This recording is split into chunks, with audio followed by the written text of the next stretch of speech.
Hello and welcome to Fire in the Belly. Today we'll have myself, Mighty Pete, and we're joined by the Nikki Wetherell. Good afternoon to you. Hi. Listen, welcome to the show. It's great to have you on. I know it's been a while, so we're looking forward to having you and having this chat. So first of all, thank you. Tell us, who are you, what do you do, and where are you from? I am Nikki Wetherell. I am a somatic sexologist and sexological body worker primarily, and I teach pelvic floor health.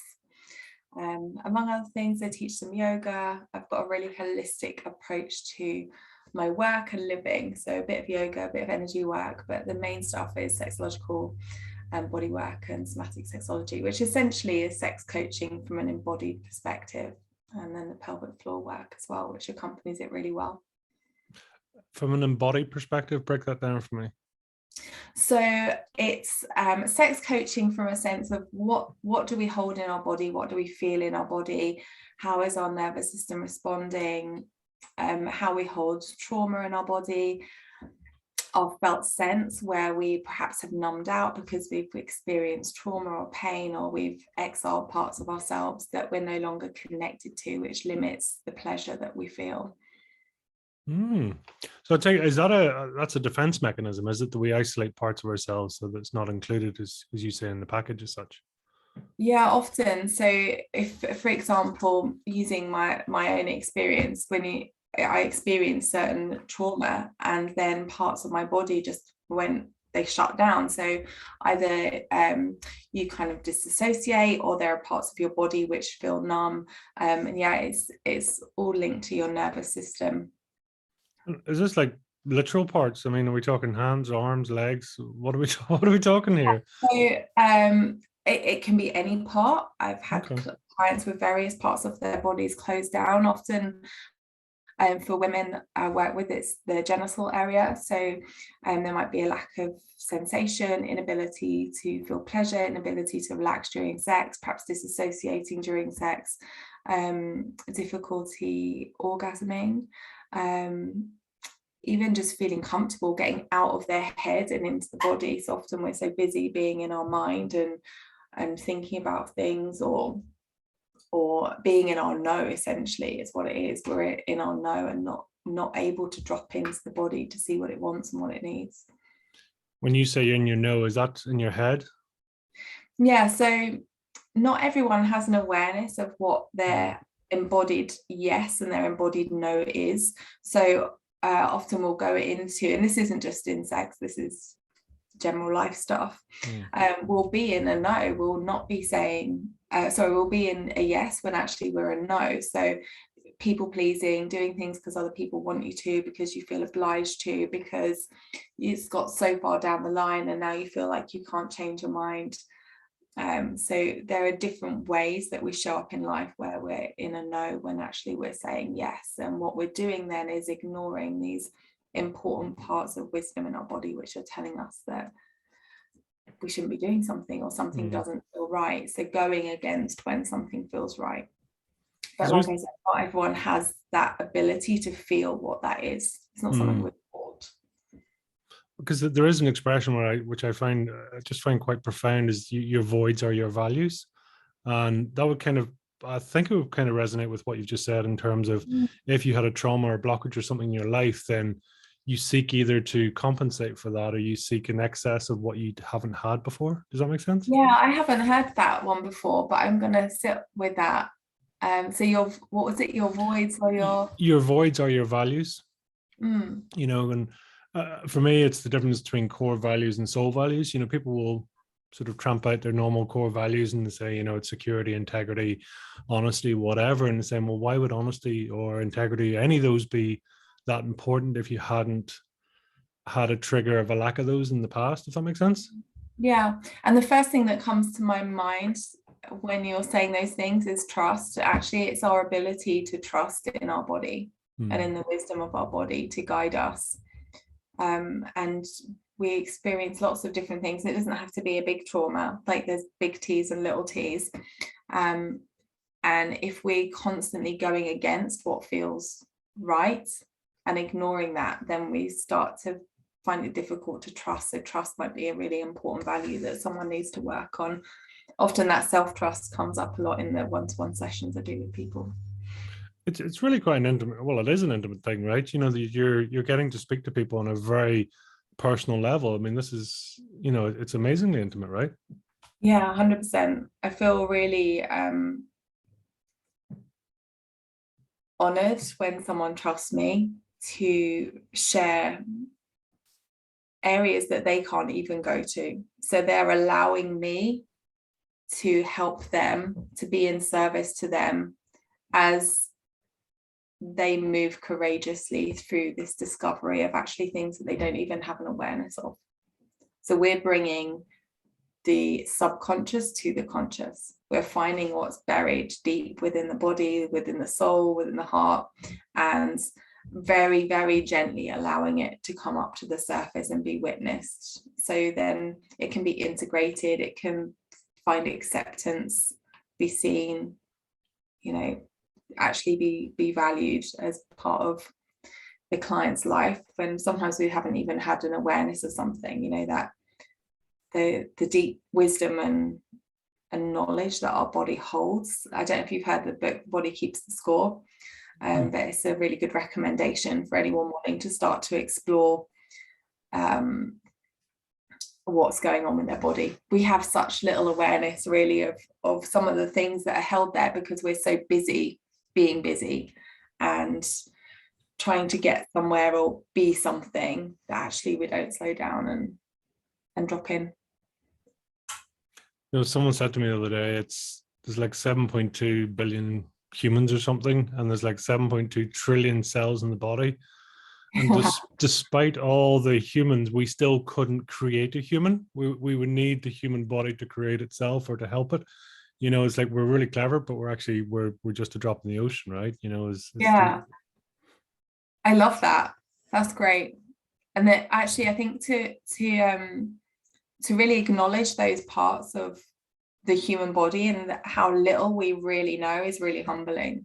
We have to get out of our own way or almost to allow ourselves to expand. So for you, when you're working with people, I mean, because I notice your language seems to be quite kinesthetic, very, you know, very feeling based. Is that a conscious thing for you? And is that, are you aware of feelings? Are you sort of energetically conscious? Yeah, very energetically conscious. And I've got to be honest, I don't really know another way to be. I mean, people from an outside perspective looking at me over the years of my development may be able to tell you something different, but feeling for me was always something that was almost a big issue. Like I felt so much, it was too much for me, and too much often I felt for people around me. I was always deeply emotional, deeply feeling, felt everything, picked up other people's stuff. And in terms of kind of, I suppose, spiritual growth and consciousness, it's been something I've actively worked on. But my work specifically is about coming out of your head, away from what's going on in your head and what's in the felt sense in the body. So I guess it's a perfect marriage. Yeah. I mean, does that manifest, or would you classify that as like an intuition? Is it a sensitivity, an intuition, a feeling, gut? What would it be? I would say it's a mixture of things. I work very intuitively. Also being empathetic and highly intuitive can also be a trauma response. You know, not knowing what to expect when you're a super sensitive person puts you slightly on guard, so you become very perceptive. But also naturally, you know, if we're to be really woo-woo about it, which some of your audience may not resonate with, I started seeing spirits when I was 8, and was always felt very connected. And the more in flow I am, the more connected with source I am. And I'm not religious, I don't believe in a God as such, but I do believe in the energy of the universe, and that we are all just a bunch of cells essentially, vibrating away, and we look in a certain form based on that perception of other people, of our vibrating cells. And when it really comes down to it, we are just all energy. So we can choose to tap into that, or we can tap out. And often people tap out because it's easier. Sometimes it's hard to be present and feeling, or perceived as hard. Actually, it puts us in more flow, but it's perceived as hard. But in order for us to shed all of the conditioning and expectations and judgments that we've put on ourselves, or we feel other people have put in us, it requires us to really strip down to the nakedness, really, I suppose, of who we are on a soul level. It's kind of, it is bizarre when you put it that way, like the lengths we go to either not be honest, or to hide stuff, or, you know, trauma, or whilst it's hard to face, yet we'll sort of accept it, I'm sure, for days, weeks, months, years, or lifetimes, we'll bury stuff rather than face it. I mean, it just seems totally counterintuitive when you put it that way, right? Yeah, but you know what? I am the queen of doing that. I have done that a lot. So I can speak from experience in that, you know, and it does take so much energy. The energy it took in hiding enormous parts of things that happened to me, and who I am as a person, took a huge strain on my well-being, my mental health, my physical health, how deeply I could connect with people. And also as I've been able to be brave and let those things come out, actually people say I'm more likable. Like, I've had friends that I've got now said, I didn't like you before, but now you're this person, like, because I think what they were sensing was that I was always here and protected and guarded, and I didn't really know that, because subconsciously we put all of this energy into hiding and exiling the parts of us that we don't want to be seen. And for me, that was because they were too scary to allow someone to see. Wow. How close are you to your true self today? I think that we're evolving creatures, we're constantly evolve, but at this moment in time, I couldn't probably be a more real version of who I am right now. And every day I'm inquiring as to what something might be, not in like a narcissistic, self-absorbed way, but just an awareness. Okay, well, what was that thought or that feeling? Where does that come from? And just being really honest with myself about what that might be. And there's probably things that I haven't vocalized yet, but in terms of being in full acceptance of who I am, 100% happy with that. Have you been this person before in your lifetime? Never. So this is the purest you've ever been as such. Yeah. And I notice when you say that, I would get like this, like a little bit of a prickle in the eye, even, because actually that's really nice way to put it. You know, how can we be the most purest version of ourselves? And actually, what does that mean? It means that we feel probably the most peace, and the things that otherwise bothered us roll off our back a little easier. It is just the amount of baggage people are capable of carrying is quite astounding, and then the energy it takes to carry the baggage and what we do to cover it all up is just something else. But as you say, when the best adage I can put it is, you know, it's easier to ski well than it is to ski badly, but you have to learn to ski to actually to be able to work that out, right? Because yeah, are you where you're supposed to be today? 100%. Yeah, I have 100% confidence I'm exactly where I'm meant to be, and I'm working on the days that it feels a little bit unbalanced, leaning in and trusting the process, and just trusting, you know, I've come this far. So yeah, 100% where I'm meant to be. Are you proud of you? I am, actually. I am. And I hear the voice in the back of my head which is like, oh, you shouldn't be bigging yourself up, or that. But actually I'm really proud of myself. I have dragged myself through days when I didn't think I could get through the next hour. Like my battle with my mental well-being, the force was strong in the wrong direction at times.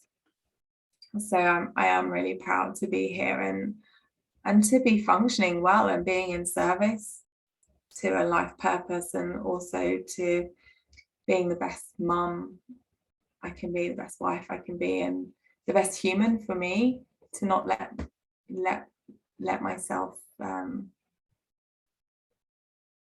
not let myself down, but to be leaning into who I am courageously, rather than fearful of what that means for myself and other people. I mean, is that something you actively work on? I mean, you talked about your mental well-being there, and sort of, we call it voices, the little narrator in our head, right? Is that something you constantly work out? Yeah, it's an everyday thing. I can't think of I don't think there'll be a time when I don't have to do that. Some days come with more ease and peace and happiness, and I'm aware of the little voices that come in. But whereas before they were super loud and big and kind of right in the forefront, now they're all the way back here, and I'm like, get back in your box. And that's not to say they'll always be there. There's been days, even over the last 6 months, 8 months, that they've been loud. And again, like I'm aware that with the challenges I've had with my mental health, that some days will feel like I can't get through and I'm not going to get through. But I also am aware that I have the tools and I can ask for help now, whereas that was really difficult before. So, and essentially that means I get through those days quicker, those periods quicker. I mean, are you sort of pain driven or pleasure driven in general? Pleasure. Yeah, pleasure. I would have said pain a long time ago, because I thought that was the only way to feel. I was the teenager, or even in my 20s and 30s, I'd put on the really angsty music when I was feeling really shitty, just to really rub it in that little bit more, how awful can I make myself feel, because I must deserve to feel this.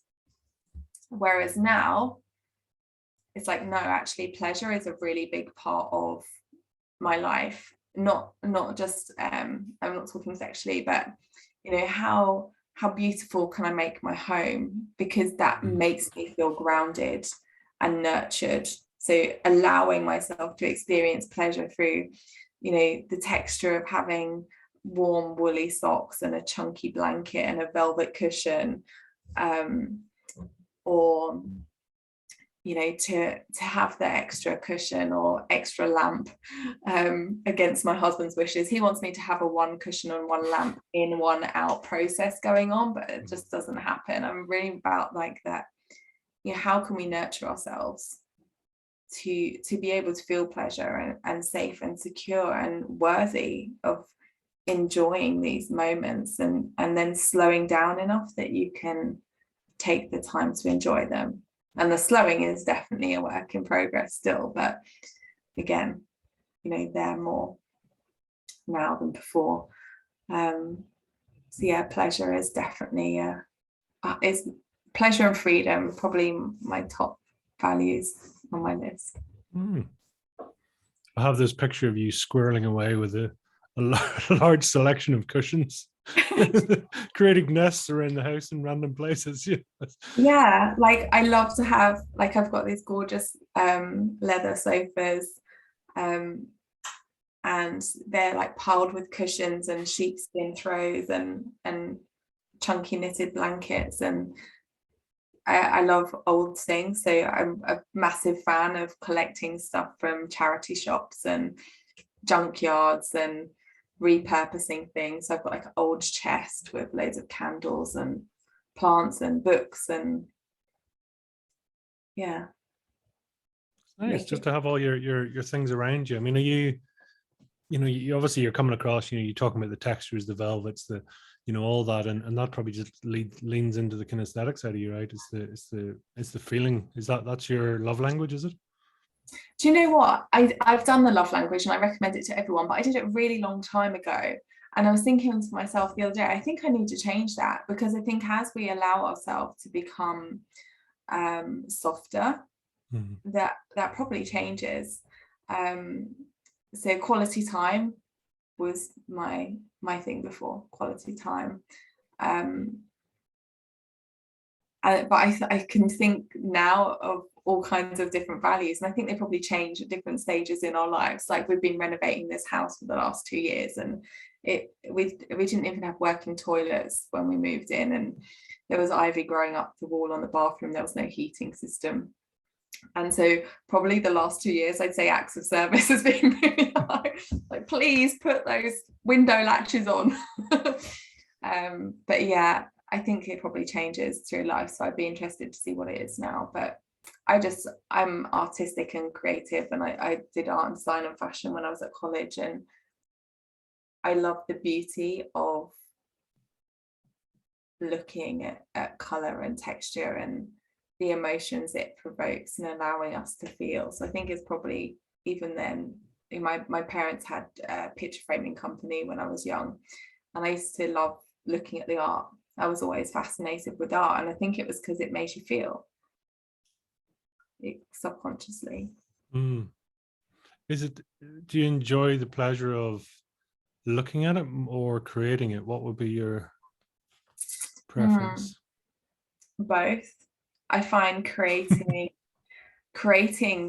helps me to feel more, but I can look at something and really appreciate the beauty, or be really interested in what that person felt when they painted it, and why they chose to paint something the way they did, or what was the emotion coming through at that time. Whereas when I really love to go to the pottery studio. If I'm making something out of clay, literally my headphones are in, I've got a drink and some snacks, and I'm in my own little world there. For that couple of hours, I'm there really concentrating on what I'm making. I'm not thinking about something else. And I think that's what pleasure gives to us. So where can we bring pleasure into our life? If it's in different ways, by your surroundings, by how you spend your time. We're not just here to live and work, to work and be parents or a partner. We are here to have an experience, and in the experience that we allow ourselves to have outside of our shoulds, we can, I think that's what really helps us shift into being us. And it's like we've saying before about piercings and tattoos. Why should you only have those things as a teenager, and then as soon as you become a parent, lose those things? Actually, that's you exploring your sense of self as a teenager, right? All of the different clothes you wear and the ways you express yourself. But it's almost like as we get older, playtime isn't so important, and often playtime might be actually numbing time. So it might be, for some people, going to the pub and getting pissed. Actually, what then are they avoiding? Whereas when we come into creativity and feeling and doing things that allow us to be in that place, we're also tapping into that inner child and the parts of us that are really important. Just circling back on what you were saying, I mean, do you think creating gives you a greater appreciation of seeing things, or understanding the beauty of things, and really feeling the depth of certain aspects? Does one feed the other as such? Yeah, I think so. When you are creating, you see how much time and effort goes into something, and you appreciate the subject matter more. So I'm just looking out the window at the minute at the enormous patio we've been building, and the amount of bricks that's taken, is the ground drops down outside our house. So in some areas the patio is raised up about 9 foot. And we had to handball every single one of those bricks round from the front of the house to the back. But every time I'm out there, I'm going to appreciate the hard work it took to carry those thousands of bricks and thousands of tons of hardcore, and the 580 rolls of turf I carried round, and that my dad showed up, and you know, there was incidents with wheelbarrows and funny things that happened, and it's the same with creating, you know, a home. Here I personally drilled out every brick in the fireplace and rebuilt it. We took away the new stuff that had been put on and brought it back to life how it should have been. And if we're creating something like a picture, or it could be anything, you could sit in your kitchen with your kids' crayons and draw something, but just really being mindful of the texture of how does it feel for the crayons to run over the paper, or, you know, those things to me help me see life in a more 5-dimensional way, I guess. Yeah. 5 dimensions. Got me wondering now. I feel like that 3 is just like, what is it? Is it 3? Is it 4? I don't know. There's like, I don't see life in that way. I see the vibration in a plant or a tree, a bird. Can you describe that a bit more? So when my nan passed, I was giving her Reiki, and my parents were there, and they said had they not been there, they wouldn't have believed what happened. But I had just had this really intense experience when I was giving her Reiki as she passed. And since then, all I can describe is that I saw life differently. It was like I went with her.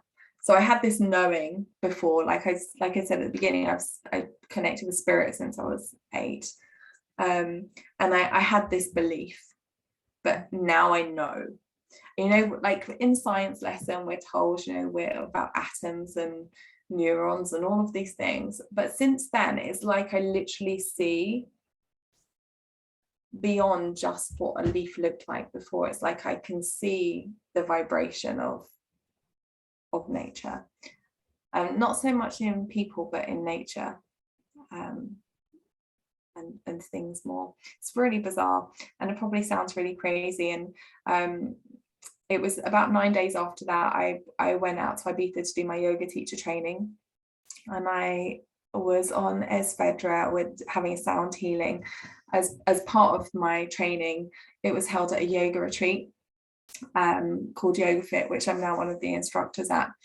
And in our time outside of our teaching, you know, when we're being taught, we got to go and experience some of the sessions that were on. And we went on this trip to Wetherell, and we were doing a sound healing, overlooking the rock in the sea, and the energy there is really amazing. And I got out of the car and I literally felt this ground. I felt the energy in this place like nothing I've ever felt before. And I sat on the ground, and as soon as I sat down, I started to feel this energy moving. And as the sound started playing, the deeper the sound, the bigger the swell. And I was like, what is my body doing? This is really crazy. I was feeling this huge swell. And then the higher the sound, the more it moved up through my body. And it was like a smaller, like spinning in the top. And it felt like my head was going to explode. And I said to 2 of the girls afterwards that were facilitating, that was so weird. As soon as we started the sound healing, I started spinning. They said, yeah, it was your Kundalini energy. And I was like, oh, what? I've never heard of it before. Got back to the UK, and this experience from my nan passing and from what happened in Ibiza just got more intense. And I felt this spin all the time. So whenever I dropped into meditation, whenever I was giving Reiki to clients, painting a wall one day, I just felt this spinning, and it was like this energy that was released in me. And your Kundalini energy is like the serpent energy at the base of your spine, and it can be accompanied by all kinds of mental challenges leading up to that time, and then like this sexual awakening. And yeah, it just, my whole way of being shifted. That time was probably one of the most pinnacle in my life. Is that like, is it a clearing type of process? Yeah. Or I haven't delved into it enough to really understand the ins and outs, and I haven't felt called to. I like to be just in exploring what's present in me rather than necessarily hearing other people's experiences, because everyone experiences it really differently. But from what I understand, this energy is stagnant in all of us at the base of our spine, and when we go through this process of awakening, it starts to release, and it can come with a big bang for people, and often huge life-changing events, liberations, etc. So it's an awakening. They say it's like a connection to the divine. I don't know about that. I just know that I feel more, and more in contact with my sexuality, more accepting of who I am, freer.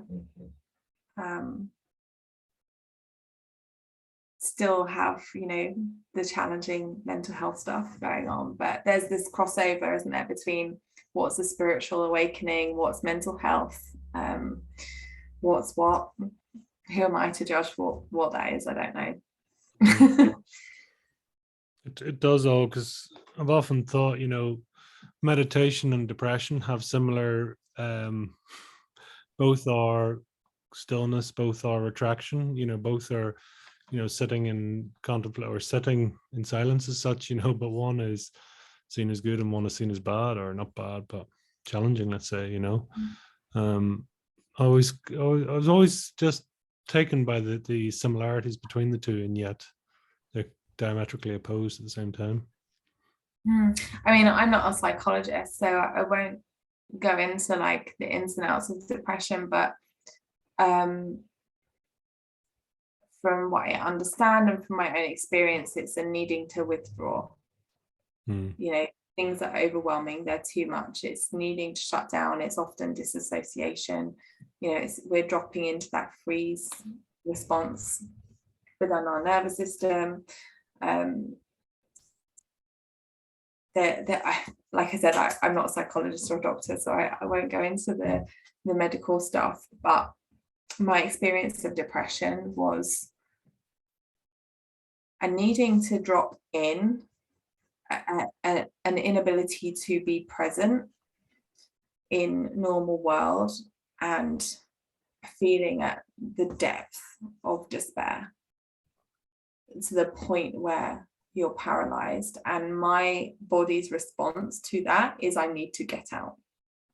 So often I'll then be accompanied by suicidal thoughts, and I know now, so I've been suicidal and I've had suicidal thoughts, and I know the difference.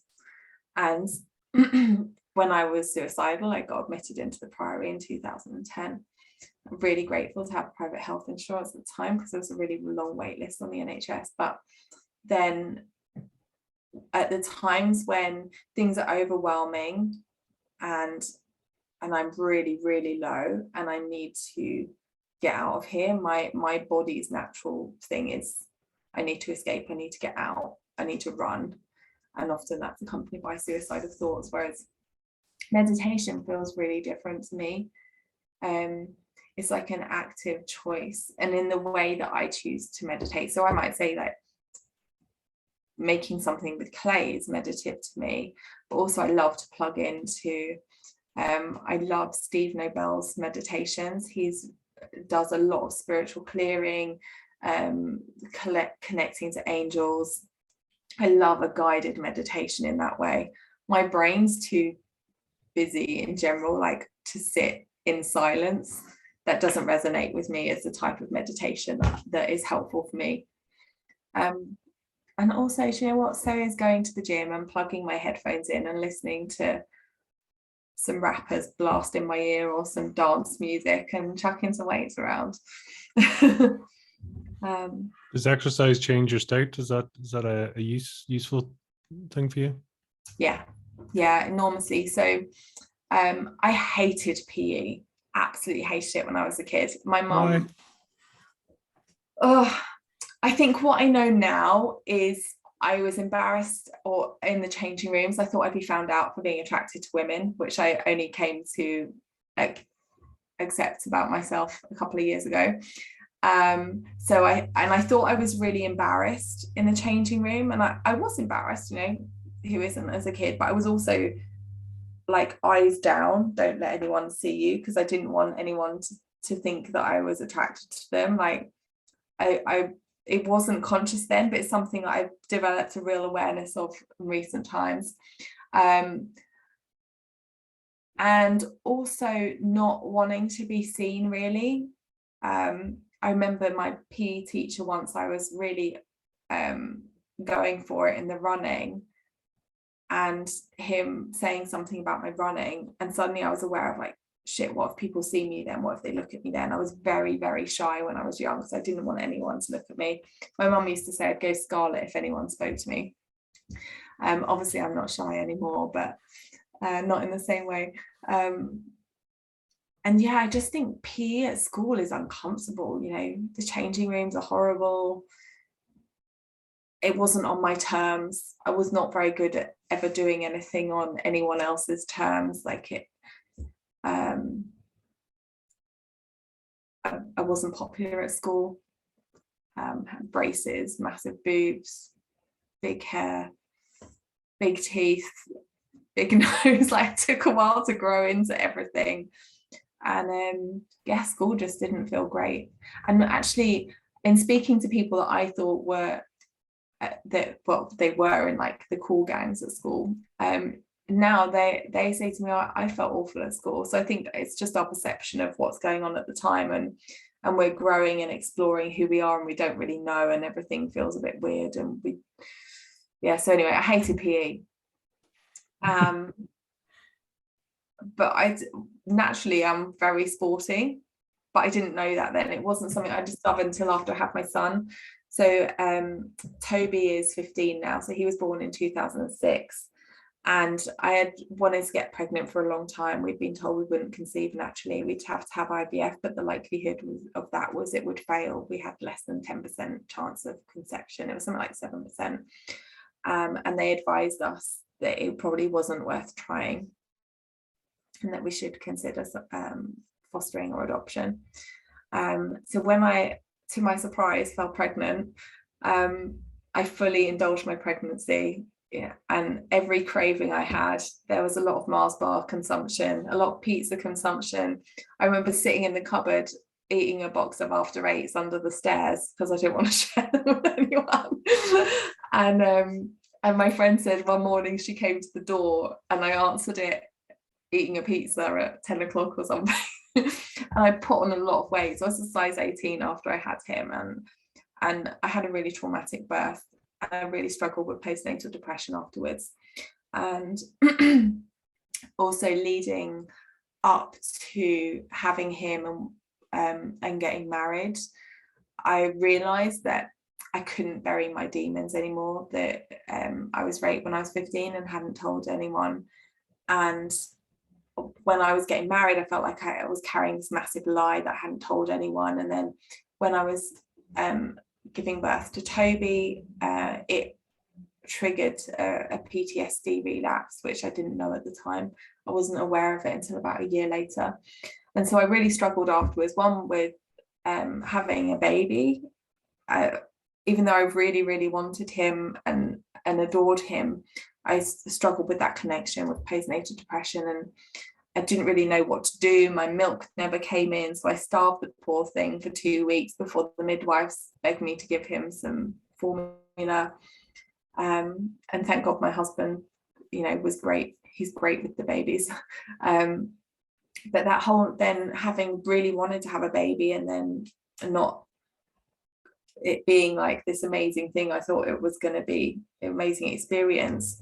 And then having this re-trauma left me the first year of his life awful. And I'd never liked sport, but I knew I felt like shit. And I was overweight and I was just not happy. And I said to my mum, will you buy me a gym membership for Christmas? Toby was born in October. And I said to her, will you buy me a gym membership for Christmas? This particular gym that was near my house had a crash. So I knew I could put him in there. And that maybe if I could, I don't know if it was just an intuitive thing about connecting back to my body, or if it was just about losing the weight.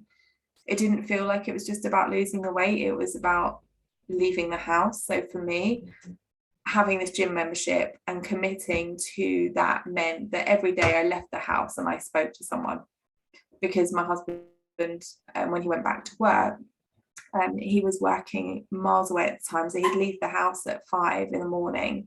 and often not be home till 8-9 o'clock. So I was on my own that whole time with this newborn with post-natal depression, and just to leave the house and put him in the creche and do something that made me feel better. And it did. I mean, it felt awful at the beginning. I couldn't even run for 1 minute. I remember trying to go for a run around the block, which wasn't very far at all, and wanting to die. But it gave me a purpose. And from then I realized actually how impactful exercise was for my mental health. And I really got into fitness, and I did all kinds of stuff. I did the 3 peaks. I did runs. There wasn't so much of the kind of OCR type events there is now, but I did as many different things as I could. And then I fell pregnant with my daughter not long after we got married. And I carried on training with her right up until 2 days before I had her. I was running till 33 weeks, and then it felt a bit much for my pelvic floor. So I carried on going to the gym, and 2 days before I had her, I was doing body pump and aerobics and went for a swim. I thought I'd gone into labor at the gym. But the difference in how I felt in myself afterwards and my recovery, just through being physically active, through my mental health being in a good place, because I was doing things, that released the happy endorphins, and I was eating well. I was determined I wasn't going to eat the junk food I ate with Toby. So the whole thing was just better. And also I was listening to my body more. So with Toby, I wanted a home birth, and I was kind of told that I had to go into hospital with him, and everything went against. My body was saying, don't do this, don't do it, and I went against it. Whereas with Naya, he was born 2.5 years later, I really actively did what my body told me. I ended up having a home birth. I paid for a private midwife because I knew that she had my best interests at heart, and if I needed to go to hospital, then she would tell me that, but I trusted her to look after me. But also I trusted my body more. I'd started to build up that trust with listening to what it needed. And then when I followed that, things went well, which very much feeds into my work now. But I think in that, looking after my physical well-being, my mental well-being was hugely elevated. And then not long after she was born, one of my best friends had a stillbirth, and we did a run, a 10K run, and she asked me if she could join in. She also hated sport and hadn't done anything since school. And we ended up doing a run and raising money for SANS stillbirth charity. We raised nearly £10,000. And what started out was just going to be me doing a little run around village and asking for some sponsorship. We ended up having 69 people. And we ended up having a big raffle and a huge event at the pub, and it was covered by the local paper a couple of times, but we were able to put that money towards some really amazing support for people. And on that day, it was blowing a gale. In the rain, it hits you so hard, it feels like stinging on your skin. And so we're doing this 10K run, and it's only it's about 3 months after her baby was born. And I looked at her as she crossed the finish line. I was so proud of her. Get emotional. I was so proud of her, and seeing that, like, how this event and what we'd created, because her and her husband helped to arrange it in the end, because it totally outgrew me. to see that had really helped her in a difficult time, that just training for this thing really helped her. So I ended up going and training as a personal trainer, and I did that for just over 11 years. And my basis for that came through mental health. So always mental health and well-being was always in the forefront of that beyond the exercise. And it's just a part of my life now. So even though I don't personal train anymore, I decided to step away from that and retrain as a somatic sexologist. And yeah, it's really deeply, deeply integrated in how I exist in the world in a happy place, and also how I see movement and being in contact with your body is really helpful. What was the connection then to sexology? What sort of attracted you to that? So when I was personal training, I specialized in training women, and I was getting a lot of women come through that were struggling with their pelvic floor, and I didn't really know how to help them. All I knew was that people would come in and they'd be like, I can't do this, and I can't do this, I can't do this. And I was thinking, well, if they're worried that they're going to pee their pants in my exercises classes and my personal training, then how is this affecting them in the rest of their life? And they talk about wearing pads, and I can't even wear a sanitary towel, like I can't stand them. And I was like, I need to work out a way to help these women more. So I sought out some training, and I went and trained in pelvic floor health, and I integrated that with my personal training and run some workshops. And in doing the workshops, people started to open up to me about their confidence with sex, how they felt, their lack of being able to orgasm. And then I'd had my own journey running alongside this. So when in 2010, I realized that I couldn't keep in the trauma around my rape anymore. There was a catalyst that happened that meant that I had to face it. And I didn't have a choice. And when that happened, I literally dropped off the planet. Like I was in a really bad way. I mentioned earlier, I got suicidal, and I did time in the Priory. And it was around that time, just after I came out of the Priory, I retrained as a personal trainer.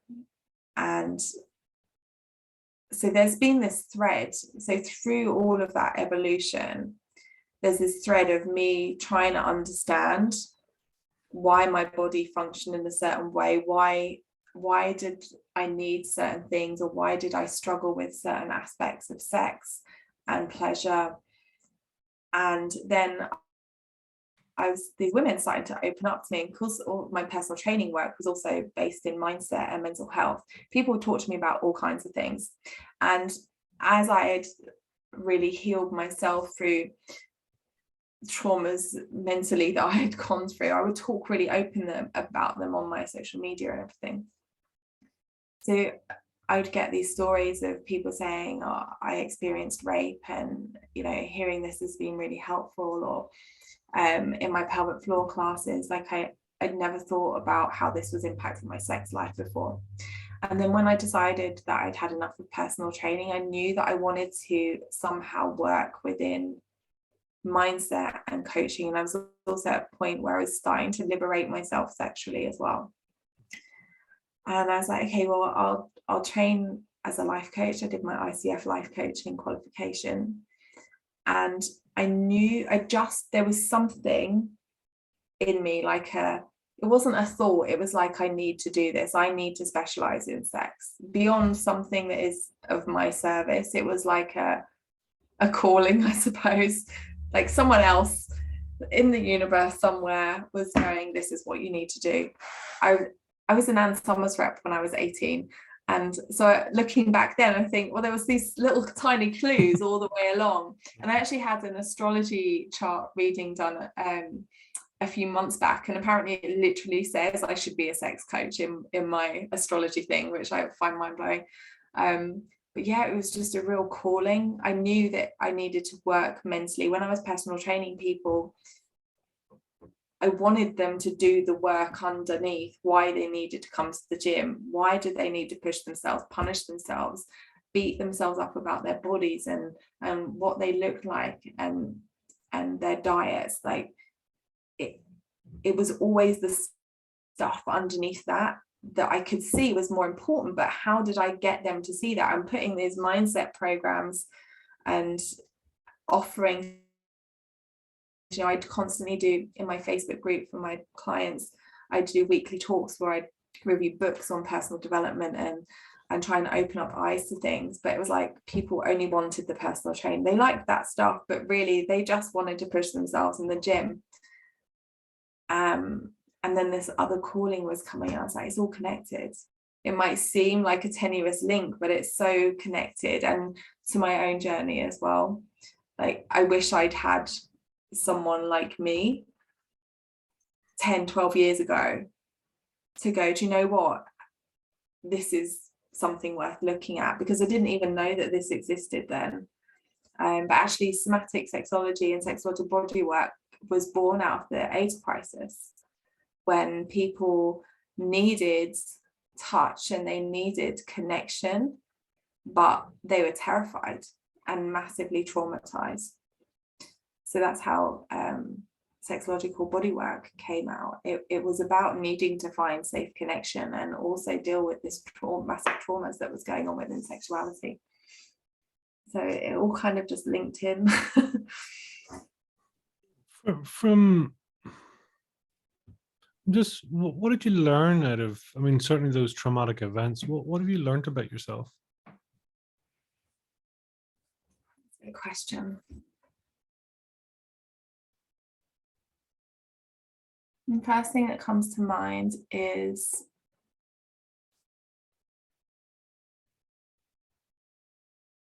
that it doesn't matter how many walls I'd put up, I'm actually deeply vulnerable. And personal training, and like, I competed as a bodybuilder for a while, the gym gear, everything was like a wall of you can't touch me. But actually underneath that, there's this being that actually is really vulnerable. But I just didn't, it was too painful to allow anyone to see that hurt underneath, or to see the fear around what it meant if I was to acknowledge my sexuality. What would it mean if I had to face all of these things? And actually, what it is that I can be really vulnerable and scared, but I can also be really courageous. And so I don't really like the word brave, but I feel like I've learned that I am courageous. And I've learned that I can navigate this stuff that happened. And maybe it was to teach me things, maybe it was to put me, it was like, I believe in everything happens for a reason. Like there have been times where I've been really angry about the rape, for example.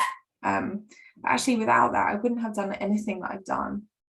And in doing that, I've also felt this need to share what I'm learning along the way. It's bigger than me. It's nothing to do with my ego. It's just like I feel like it's important to share it, because I know that there is other people out there, and there's not enough people speaking up about this stuff. There's not enough people that I could find that made me feel better, you know? So I could be courageous in sharing that. And if it helps someone, then great. Does that answer your question? Is that a really backwards way of answering? I'm curious, I mean, was there a tipping point for you in terms of either shifting perspective or seeing it a different way that, I mean, essentially took you away from the suicidal part, or the bit that actually, as you say, it's hard and not everyone's going to get this, but it's sometimes things happen for a reason and you are where you're supposed to be. Was there a shift in that journey for you, or was it a gradual? It was a really gradual thing, because like, for example, my time at Priory, I thought I was going to go in there and have one little consultation, come out, and they were going to have fixed me. And I did 9 months on daycare, and luckily it was just down the road from my house. I was able to come home. My children were only 1 and 3 when I was in there, so I was able to come home and be with my husband, and he was incredible. Like, he is incredible. He's my ride or die. He's my best friend, my everything. You know, I do love him more every day, but he is just the most amazing human being. And he could have walked at any time, but he didn't. And his stability in that enabled me to do that time in there and concentrate on myself. And when I came out, it was like I was then learning to drive in the real world. So I've considered, by time at Priory, like learning to pass your test, and the time afterwards learning to drive. So his stability enabled me to move through this actually really slowly, and it took some years to do that. And there were times when I thought there was like this end goal, end place to be, where I have arrived and it's done. And actually what I know is that it isn't.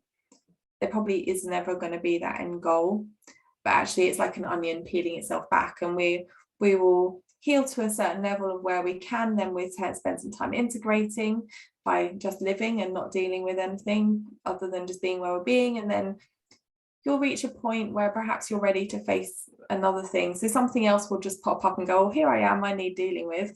And then you deal with that. And so it feels like it's been a really slow thing. But there was a point about 2.5 years ago, which was when I realized I wasn't straight. So I'd kind of known my whole life that I was into women, but I'd really pushed it down and made it out to be something that was maybe a fantasy, or you know, why would there be something else? Like, there's all of these things, why does there have to be something else? And actually I think probably the most pivotal point was that I had to get to a certain point in my healing and in my acceptance of everything that had happened and how I'd needed to deal with it, and then move away from the place where I dealt with all of that. So I said to my husband, I don't want to live at this house anymore. Like, I'm done here. Well, I feel like I've healed as much as I can here. Like, I want to let go of all of that past, all of the things that we dealt with here, and have a fresh start. And then we moved, and it was like suddenly I had this space, and I was like, oh shit, I'm not even straight. But in that just letting go, it was in the move, I let go of all of those things that we dealt with before, and it gave me the space to move on and actually go, do you know what? If it wasn't for all of that, I would never have got here. And what I feel here is incredibly liberated and really in service to my purpose, what I'm here to do, how I'm here to serve my clients and my community, other people that perhaps can resonate with my story or parts of it. And now I've got the freedom and confidence to do that. So I suppose that was the tipping point in going, do you know what, I'm ready to let all of that go. And actually, you know, I had to forgive some really big things. I'm not sure I'm there with forgiveness completely with him yet, but there was other things I've had to work on forgiving. And that also gave me freedom, which was the pivot. Freedom's big for you, isn't it? Yeah, it's really big. Yeah, I think because I felt like I'd been a little bit caged for my life by my own doing, really, in terms of I wasn't able to emotionally, mentally or emotionally let go and open these doors to deal with all of that stuff that I was holding, you know, all of that, those things like we were saying about earlier, all those things you're carrying. It's like having a massive bag on your back full of these ton weights, and actually it's only when we start taking things out of the bag that we feel a bit lighter. And that lightness is freedom. So they're not needing to hold on to it, not needing to be a victim of it. I can still appreciate what it taught me, and it's still an important thing that happened to me, and I can't change that. But it doesn't mean that, because there was some conflict of like, actually I use where am I being a victim to this and where am I not? But actually I feel like I'm not. I can still an important reason for why I'm doing my work without being a victim. So yeah, releasing those things and like chucking them out of the bag gives freedom. Acceptance for who we are is freedom. Acceptance of things that have happened to us is freedom. Noticing even that there are things that we haven't forgiven and accepted, but that's okay, is also freedom. It's in the resistance and the pushing down and the energy it takes to hold all of that other stuff in that I feel I wasn't free. But actually I've just totally let myself out the cage now. And actually my husband was a big part of that. You know, he loves me unconditionally, really unconditionally, and he's allowed me to be free, and I've allowed myself to be free in his allowing, if that makes sense. It does. Do you think, I mean, is that the sort of almost ultimate goal for any relationship? Unconditional love.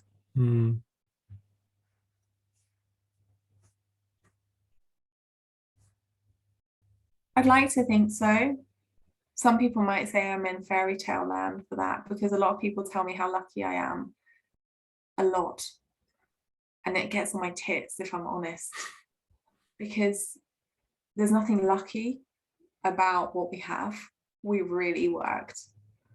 You know, we've had brave and courageous conversations. We made a pact that we would always say the things, even if they were the ugliest or the most difficult things to say, in honor of being honest to each other.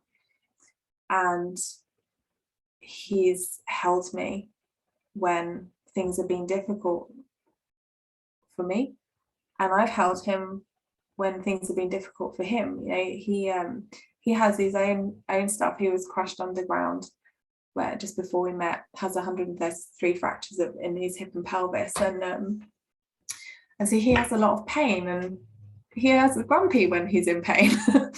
And you know, I've supported him in different ways, but it's none less valuable than the way he supports me, because I'm the one that cracked up and he held everything together, you know. But yeah, we have supported each other unconditionally, and also, you know, it was hard for him to step into vulnerability to be able to do that. So I've got a lot of respect for him, and I think he's got respect for me, and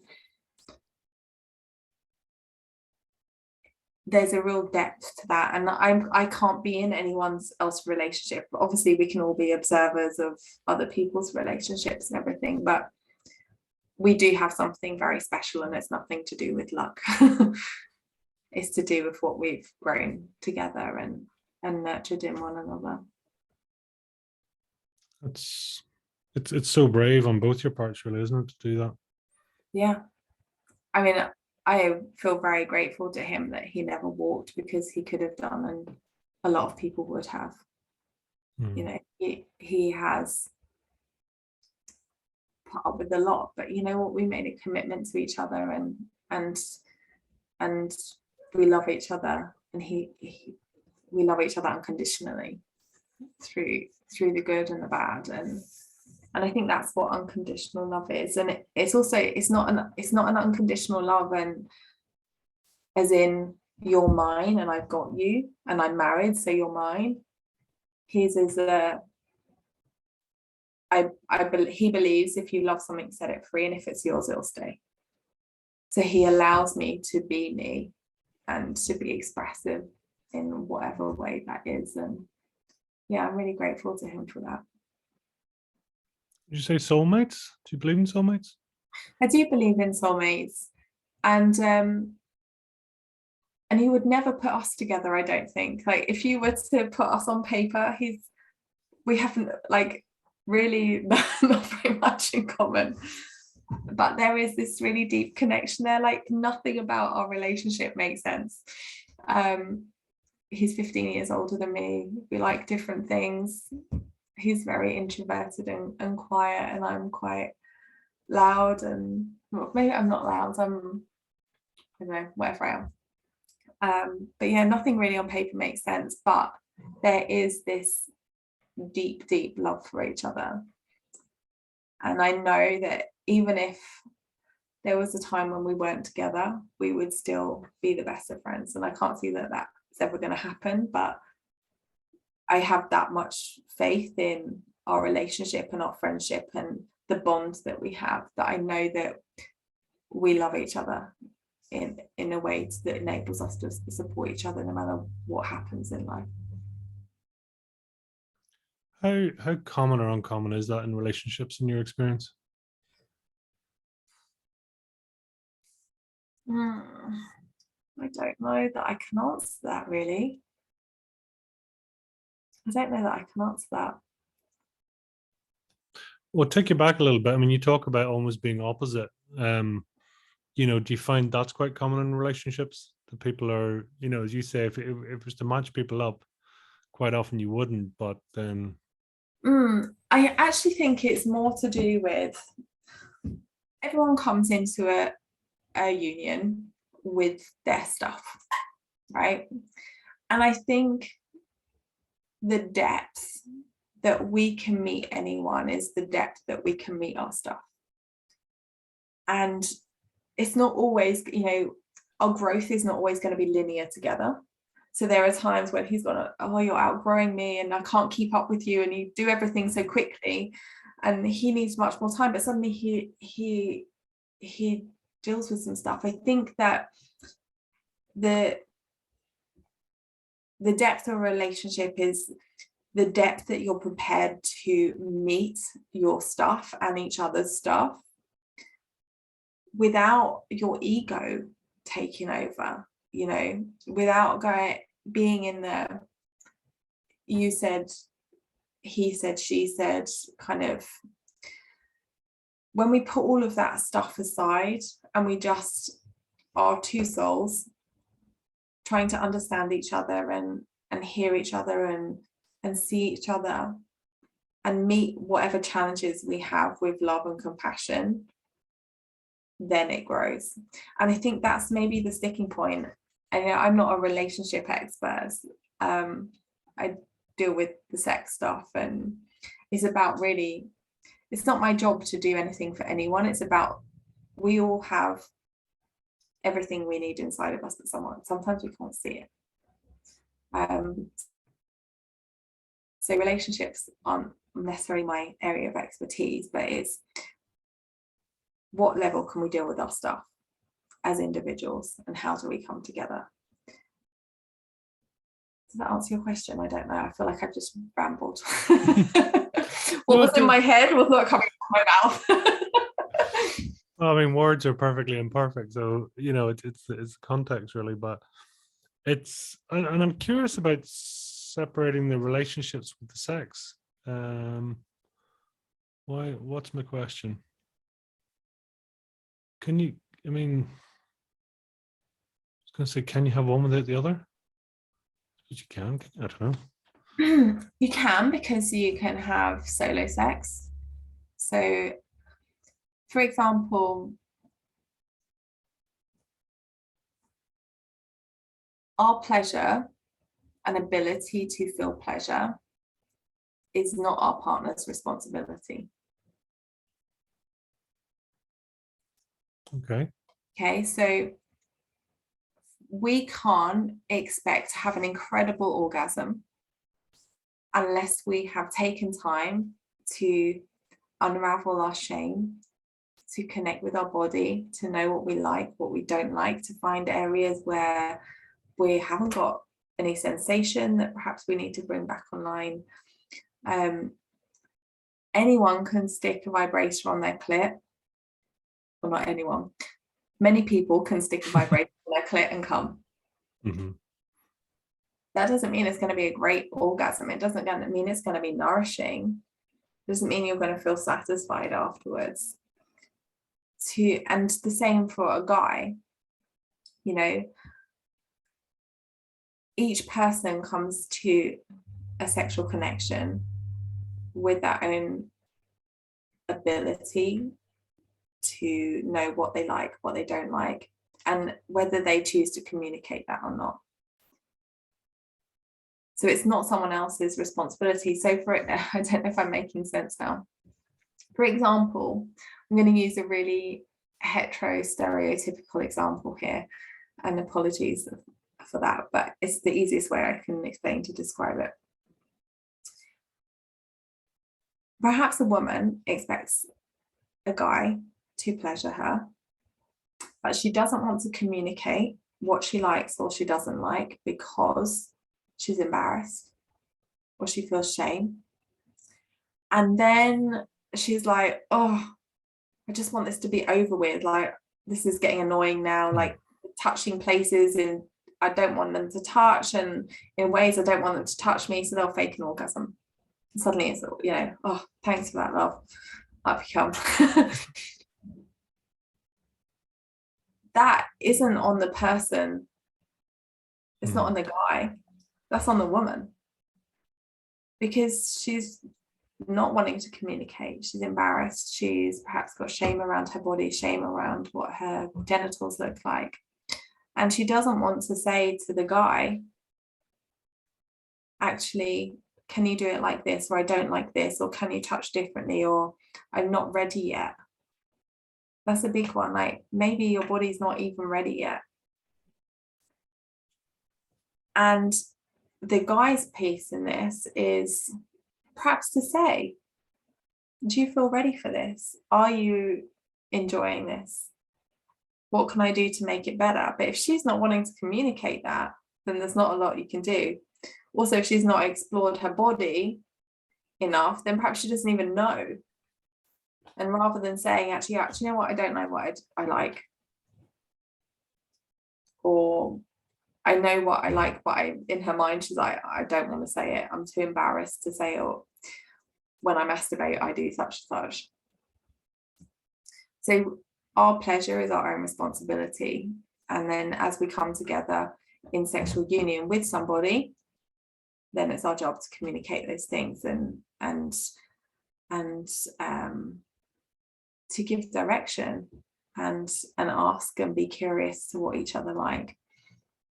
And obviously that goes with any couple, male, female, non-binary, trans, whatever the sex of that person is or the gender of that person is.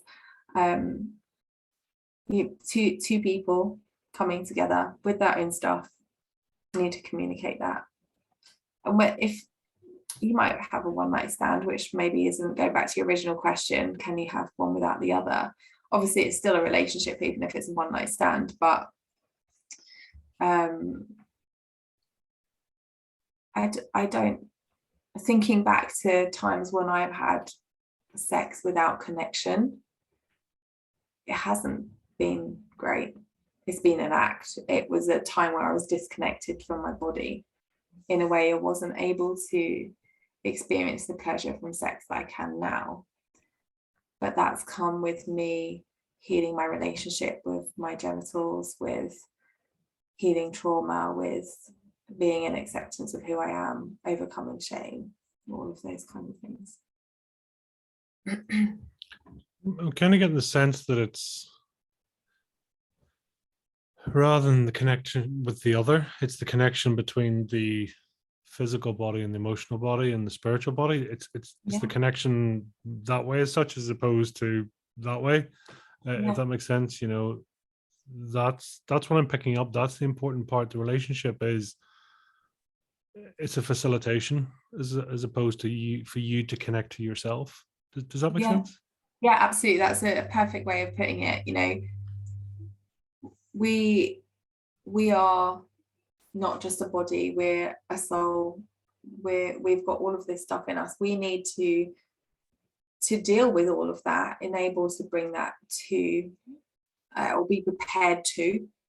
We don't have to come to a relationship as some fixed being. Crikey, me and my husband were so broken when we got together, really broken. He just had his accident, had been in hospital for months. They didn't even know how he was walking, let alone alive.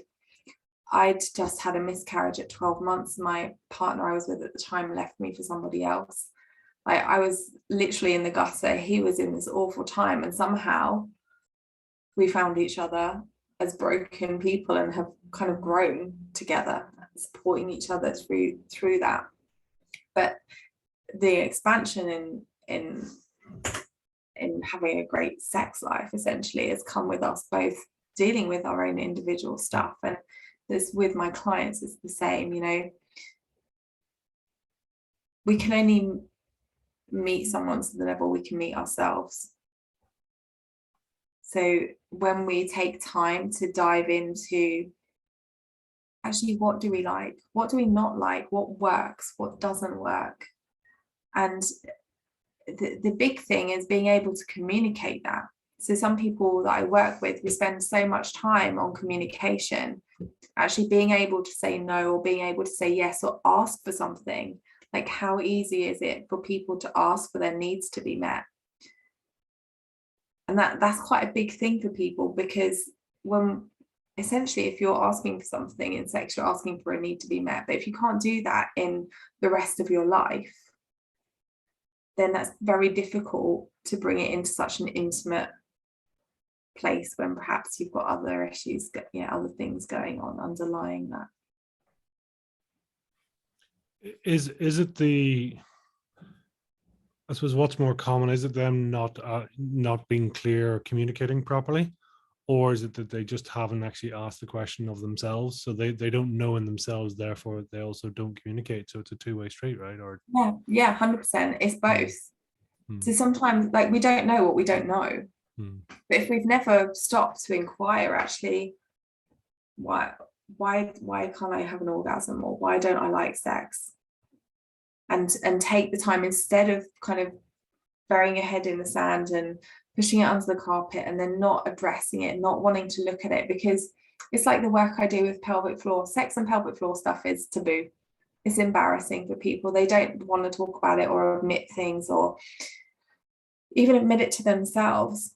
But actually, if you don't know what you don't know, then how can you tell anybody else? So it's really important for people to actually explore their bodies and beyond vibrators. You know, a vibrator is a fun thing to have, but it's not going to help you expand your pleasure and understand what your body likes and what it doesn't like. It's not going to help you notice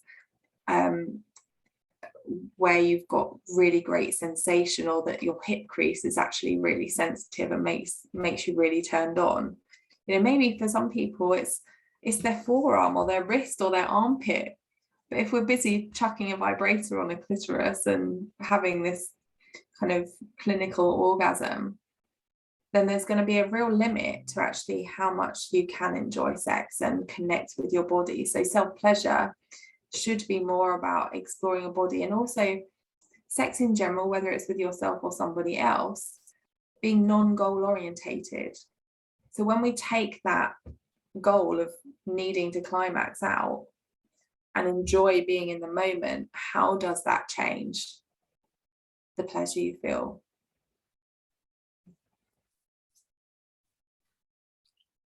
Question for you: solo sex and masturbation? Same thing. Same thing. Okay. Yeah. Self-pleasure, masturbation, solo sex, same thing. Yeah. I have to say, when I did my training, it was the thing I was most scared about, because it was the thing I had the most shame about, which was really interesting, because now it's my favorite thing to coach. So one of the practices I do is masturbation coaching, and it's amazing to sit and hold talking sessions with people around their relationship with their genitals and self-pleasure. And often, like for me, when I had to experience this in my training as the client, actually it was a load of stuff about my childhood that came up that was completely seemingly irrelevant to my shame around self-pleasure, but actually really was a key that unlocked stuff. So yeah, it's an amazing thing to be exploring yourself without the goal of climax. You must have some fun chatting at dinner parties. Yeah. Yeah.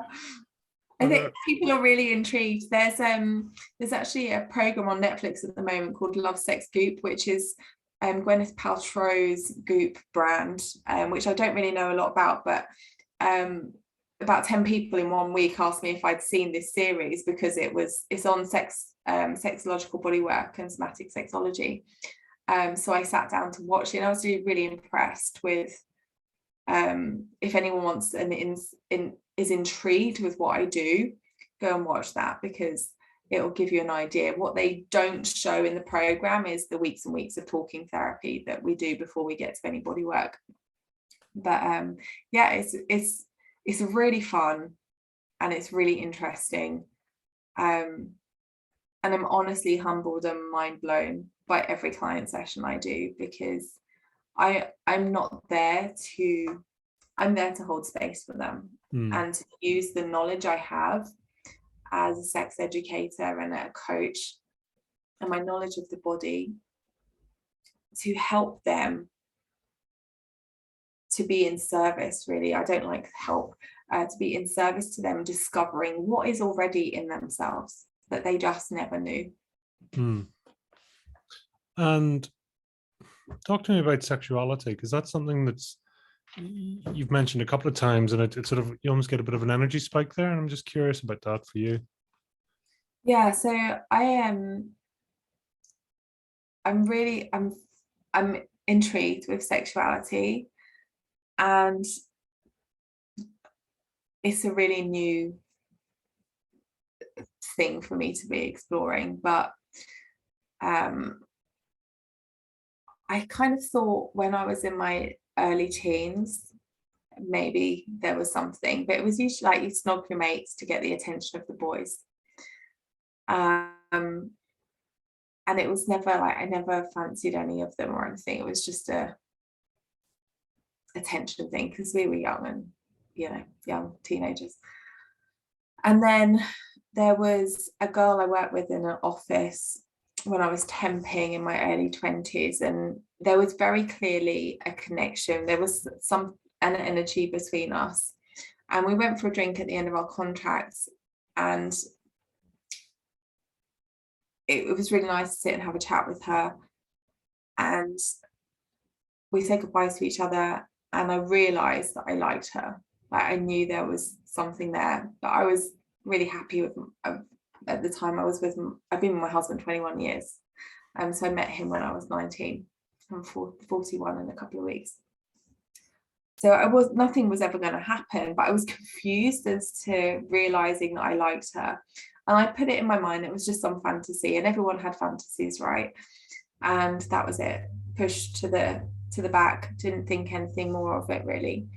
And then at that pinnacle point a couple of years ago, when I was ready to just let everything go, for a few years before that, I had been exploring why I was attracted to women and it must be a fantasy, right? I was like, it must be a fantasy, because I'm really happily married and blah, blah, blah. And so I would watch programs like You, Me, Her, or I don't know, any like films, not porn, but storylines that had an LGBT theme to it. And I just couldn't quite get my head around it. I was completely in denial.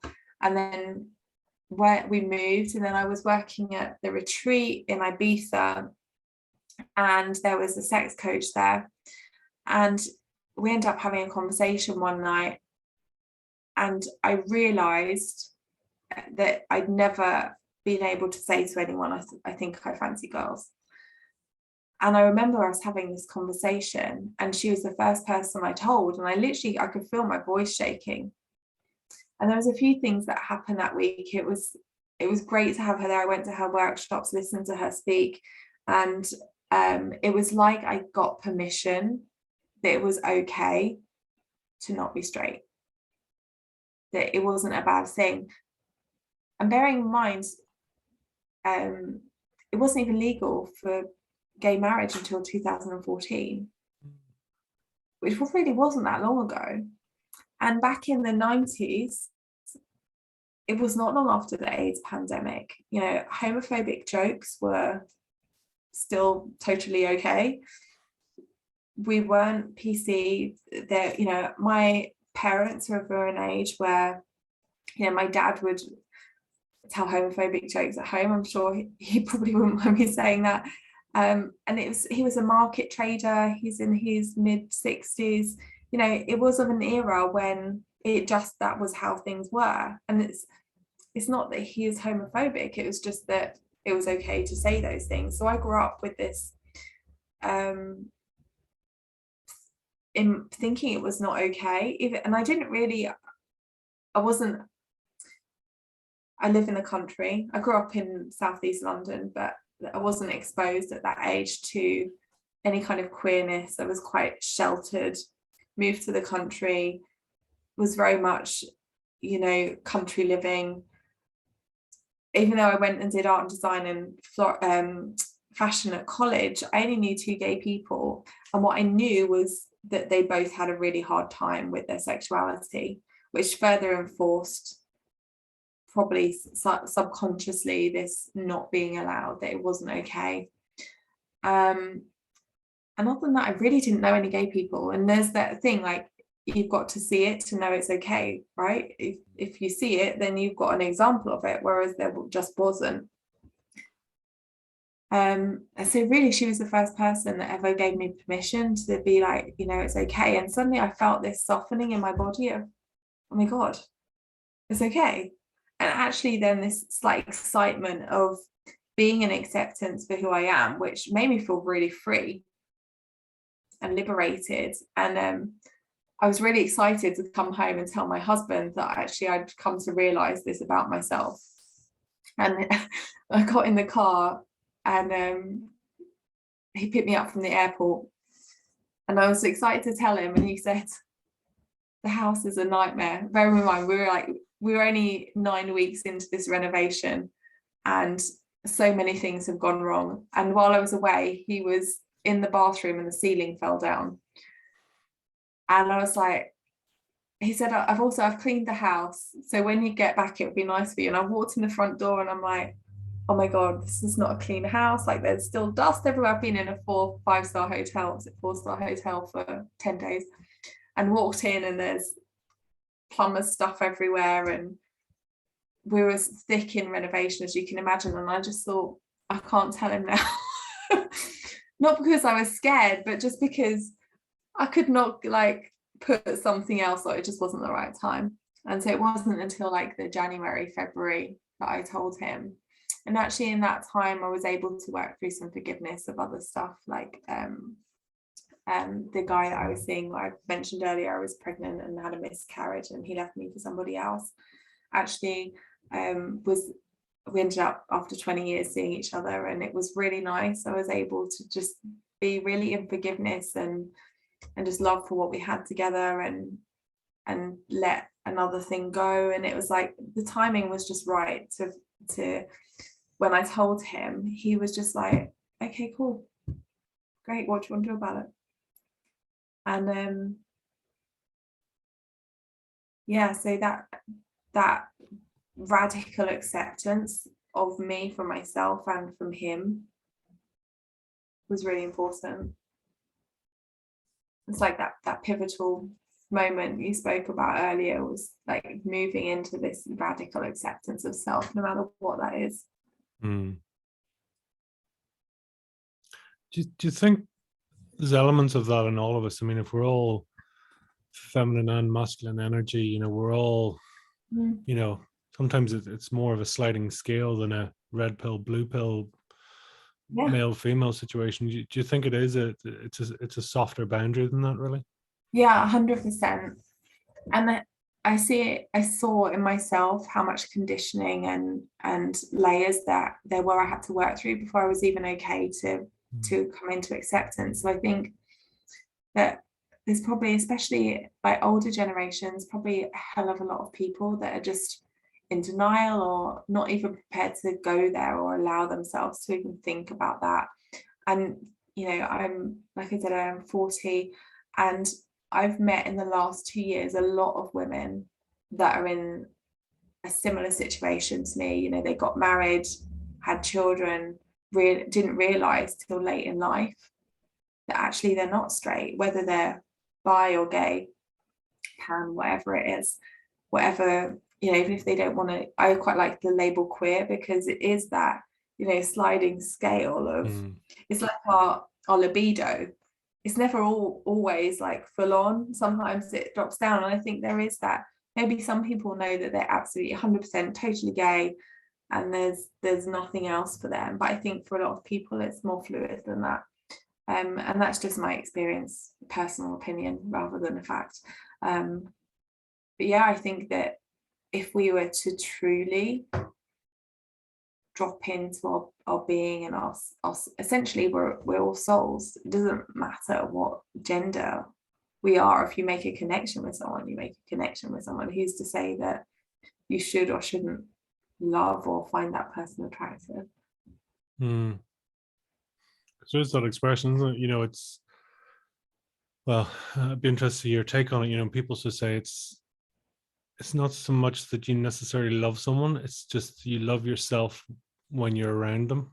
You love yourself a bit more. Does that make sense? I probably totally butchered that, but no, I 100%. So I was seeing this this girl. We decided to open up our marriage on my side, not him. He's not allowed.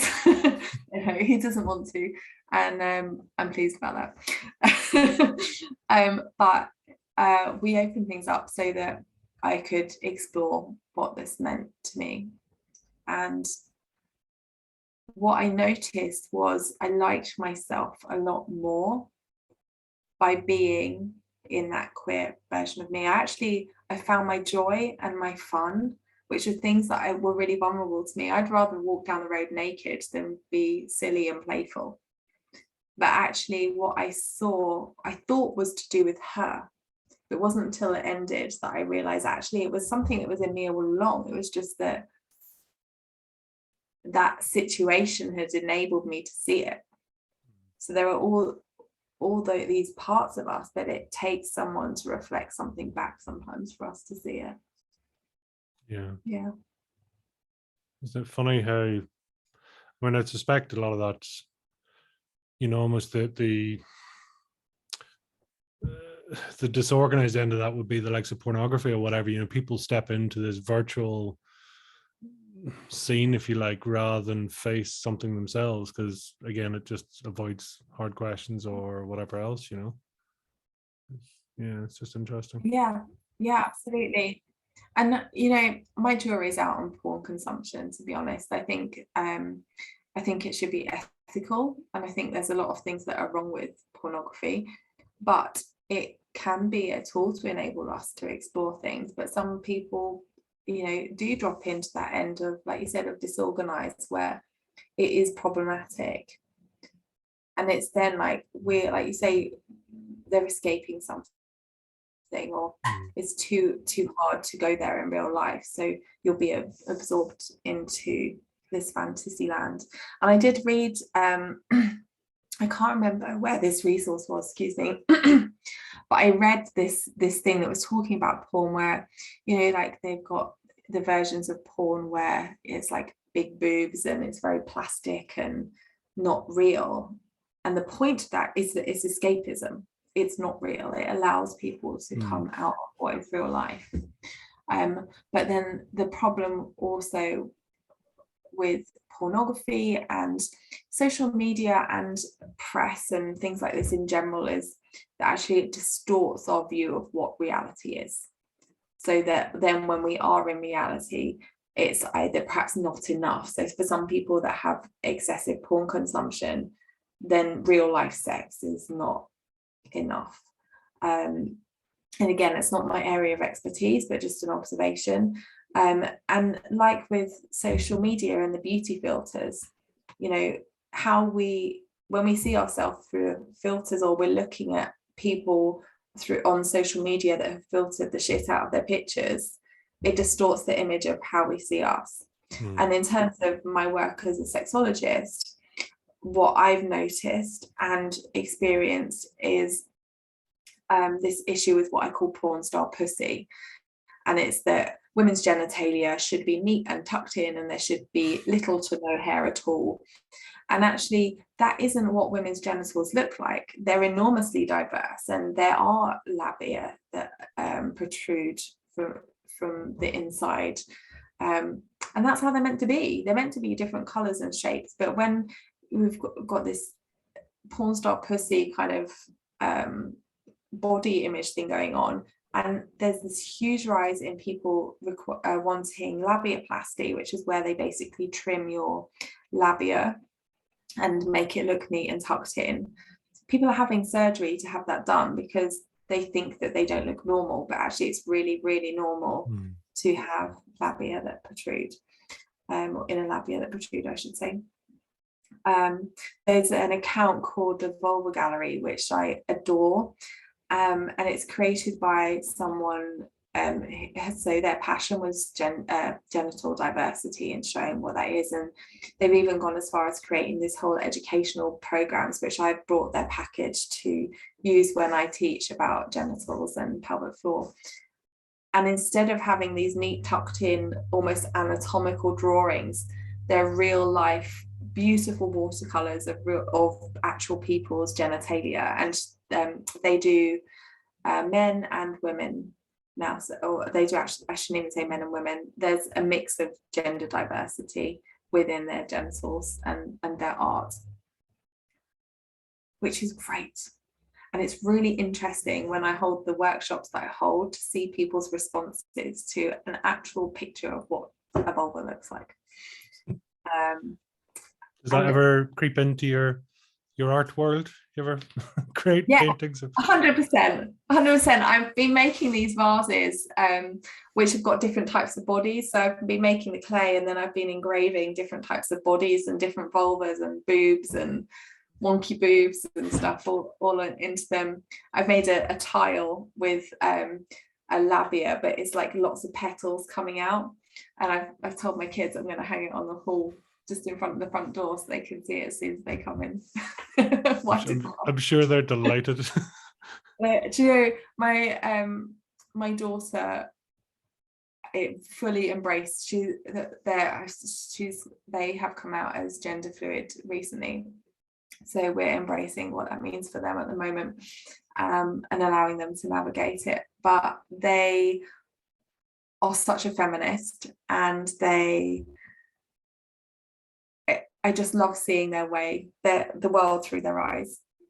And they came home the other day, and they said, "Mum, I couldn't believe it. In science today, I had to correct the science teacher." And I was like, "What are you talking about?" She went, or they went, I'm still working on this. They said the teacher had drawn the picture wrong. He'd labelled it wrong. I was like, "What do you mean?" And Naya said, "Well, he labelled the vulva as the vagina." And I was like, she said, I put my hand up, "Sir, you've labelled the picture wrong." God. And he said, "What do you mean?" She said, "That's a vulva, not a vagina. The vagina's the inside bit." And I was like, yes. So it's really nice because at 12, they're walking around the house naked, comfortable. You know, my son is different. He's different about these things, and he's a lot more shy and doesn't want anyone to see him, and covers up and gets really cross if you even think about going in the bathroom when he's in there. But it's nice to see that filtering down, and I think it's definitely something I'm going to work on within my offerings next year, more genital awareness and more coaching around that. It's beautiful.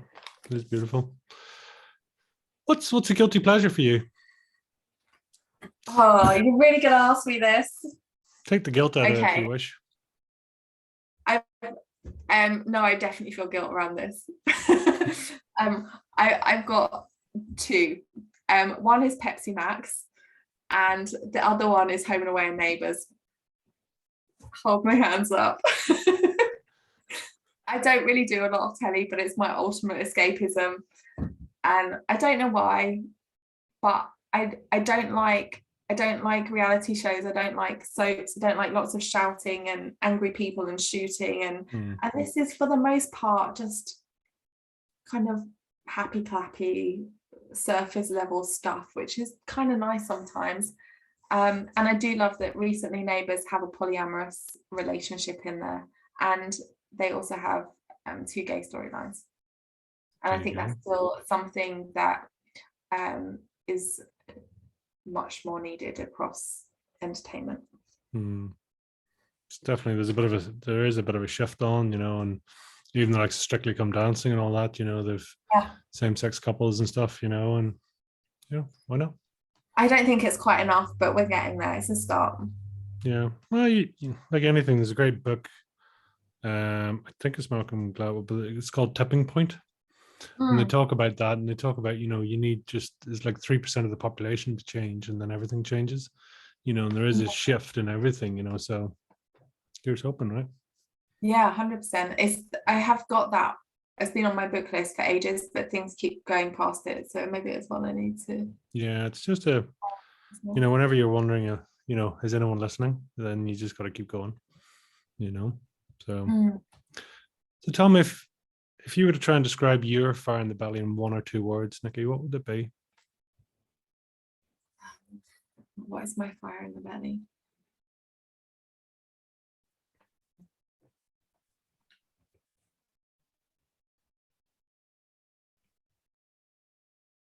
My fire is that my purpose is bigger than me.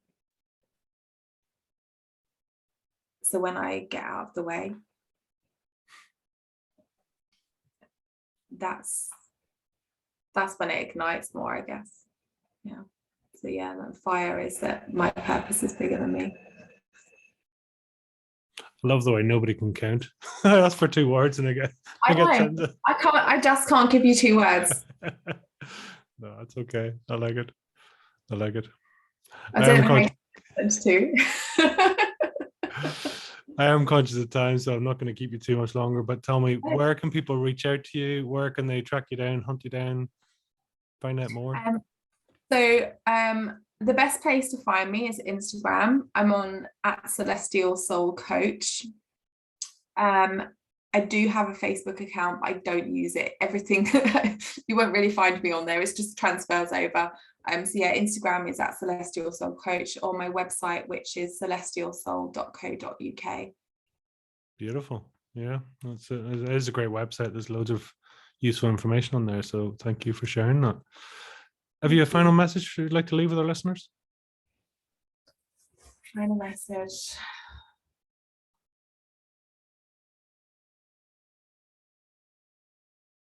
Have the courage to be yourself. Really, have the courage to be yourself and work to find acceptance of that, because it's more than enough. It's everything, and that is where your beauty is at. That's where your peace is at. When I say beauty, I don't mean outer, I mean like your inner, like that. Just radiate it. Okay, I suspect we could talk for hours, but for now, thank you. Thank you for being so present. Thank you for sharing, and I really appreciate you.